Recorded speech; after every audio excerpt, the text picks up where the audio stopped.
Argentina গোল করতে পারে না, চিৎকার করে দিয়ে উঠছে, এরাই মনে হয় আজকে কুপ্তা।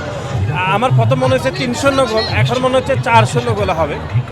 আজকে যারা ব্রাজিলের সাপোর্ট করতেছে তারা অনেকে তো আছে যে দেখলাম যে আর্জেন্টিনা গোল করতে পারে না, চিৎকার করে দিয়ে উঠছে, এরাই মনে হয় আজকে কুপ্তা। এই কথাই আমি মনে করি এই বাক্য বিন্যাস ভুল, কারণ মেসি তো আর্জেন্টিনার দলেরই একটা অংশ, সুতরাং আমরা তো মেসিকে নিয়েই ভালো খেলবো, এটাই স্বাভাবিক।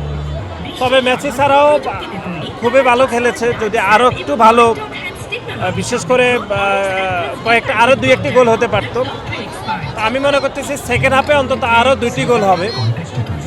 আমার প্রথম মনে হচ্ছে 3-0 গোল, এখন মনে হচ্ছে 4-0 গোল হবে। তা আজকের ম্যাচটি গুরুত্বপূর্ণ, যে পরবর্তী ম্যাচগুলোর জন্য কোচ আর একটু যাচাই বাছাই করতে পারবে এবং আর্জেন্টিনা ভালোভাবে বিশ্বকাপ জেতার মতো পরিস্থিতিতে রয়েছে বলে মনে করি। না, এটা এই যে ব্রাজিলের লোকজন বলে, ব্রাজিলের জার্সি পরে যারা আসছে তারা বলে। আজকে তো যেটি প্ল্যান্টিং হলো, এটি তো আপনি জানেন ফুটবল আইনে এটি সবচেয়ে মারাত্মক ফাউল, যে কারো মাথায় যদি আঘাত করে, সেটি আইনে একদম প্রথম দিকের আইনের মধ্যে একটি আইন, যে এই মাথায় আঘাত লেগেছে, এটিতে প্ল্যান্টিং প্রথমে দেওয়া উচিত ছিল। আমি মনে করি এটি একটি স্বাভাবিক প্রক্রিয়া।